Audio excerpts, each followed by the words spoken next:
Và trên không video mình cho hai vì đặc biệt là không ca cho tụ được không con system của cơ động từ này bao giờ nó chỉ là một cái dùng login cho user hay là password để bạn cũng nói cái con cảm thấy là bị cho tụ và lên cho bạn update server cam cho tụ mọi được không đây là mình khai nên cho biết nên bị chạm năm này là càng lớn ấy cứ Excelសម្រាប់នាំចេញសម្រាប់គម្រោងជាតិយកទៅផងប្រចាំខែដាក់ចូលក្នុងគម្រោងជាតិបាទអញ្ចឹងក្នុងនេះយើងជ្រើសរើសខែបាទខែដែលយើងប្រឡងមានខែណាខ្លះបាទដែលយើងមាន setting ក្នុង setting នេះយើងកំណត់រួចរាល់ហើយយើងមិនចាំបាច់ធ្វើការផ្លាស់ប្ដូរទេគឺទុកអញ្ចឹងតែម្ដងបាទបើសិនជាខែប្រែប្រួលយើងគាត់ដាក់ដូរឈ្មោះខែគឺប៉ុណ្ណឹងទេសម្រាប់លេខឬស្អីនេះគឺមិនចាំបាច់ដូរបាទអញ្ចឹងបន្តទៀតបាទអញ្ចឹងតពីរើសខែយើងធ្វើការបញ្ចូលបន្ទូចបាទបើសិនបើកន្លែងនេះមិនទាន់មានទិន្នន័យទេយើងចុចទៅលើពណ៌លឿងខាងមុខនេះបាទជ្រើសរើសឈ្មោះសិស្សទាំងអស់ហ្នឹងដើម្បីដាក់បញ្ចូលខ្ញុំคลิกមករួចចុចខ្វែងម្ដងបាទបន្ទូនេះគឺវាយបញ្ចូលតាមជាក់ស្ដែងចឹងនៅក្នុងនេះយើងចំណេញធ្វើចំណាត់ថ្នាក់គឺមានតែស្វ័យប្រវត្តិក្នុងហ្នឹងបាទយើងមានចំណាត់ថ្នាក់តារាងចំណាត់ថ្នាក់យើងមានលទ្ធផលវាទៅដល់តែម្ដងយើងមានវិញ្ញាបន្ទុកសម្រាប់បិទទៅលើសភៅបាទទីទុកបិទសភៅបិទតាមសភៅយើងបាទកន្លែងនេះរៀនផ្លែកតិចបាទព្រោះដោយសារនេះទេជាភាសាខ្មែរយើងយកតាមសភៅបញ្ជីបញ្ជីបន្ទុកសិស្សបាទហើយនេះគឺយើងគិតទៅតាមលំដាប់បន្ទុកនេះទេ ABC ដែលគិតចាប់ពី50%ឡើងទៅរហូតដល់ 100% 60% 70% 80% 90% 100% យើងទៅអានេះទៅវាដូចគ្នាបាទអញ្ចឹងជារបាយការណ៍ព័ត៌មានបន្ទុកដែលយើងត្រូវត្រៀមយកចេញបិទក្នុងសៀវភៅវិទ្យាបាទយើងមានរបាយការណ៍បូកសរុបមួយទៀតនៅក្នុងហ្នឹងបាទរបាយការណ៍នេះគឺវានឹងរកប្រទេសទៅតាមមុខវិជ្ជាមួយមានខ្មែរមានផលិតសរុបបានទិស A ប្រមាណហើយគិតជាភាគរយហើយនេះទេរួម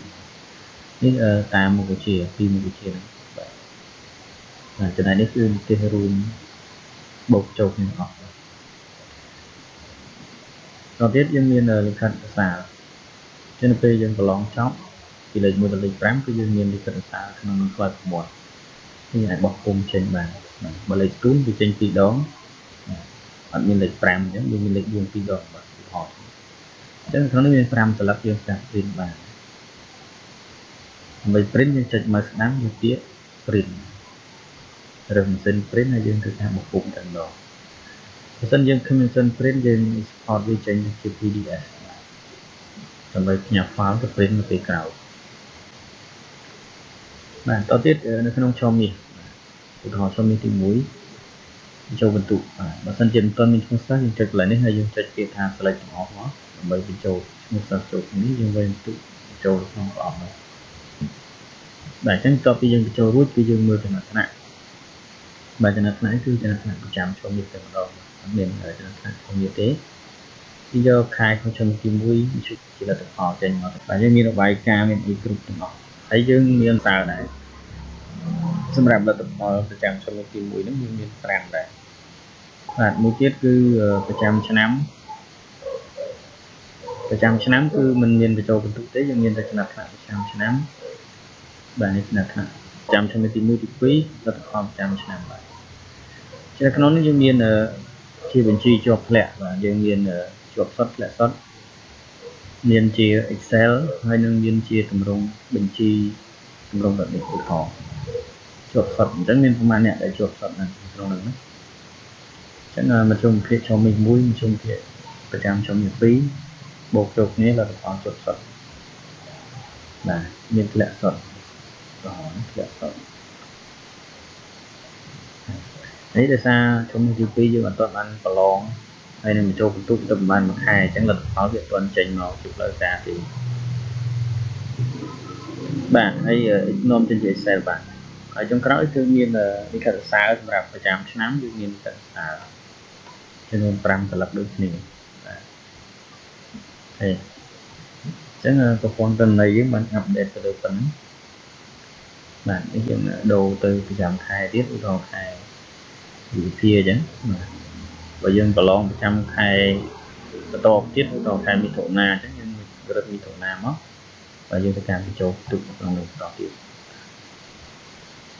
đã tự trâu được tam chung 60 tôi hỏi lấy khai bị thổ na nhưng 60 tiếp trong hết trâu là chẳng như cái ca vùng quanh cái tụ trâu được mình nó là cái lấy những việc còn tránh để xa ở trong tình này chẳng là bản thân chỉ ở miền tình lấy công việc lớn như đã sâu được hoặc là nó sâu được từ nó đã sâu được rồi lọ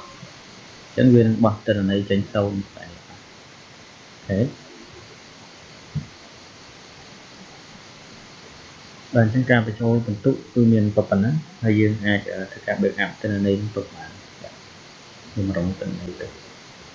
chỉ viên ở cầm thi mình phải hạ bật cầm thi ra phải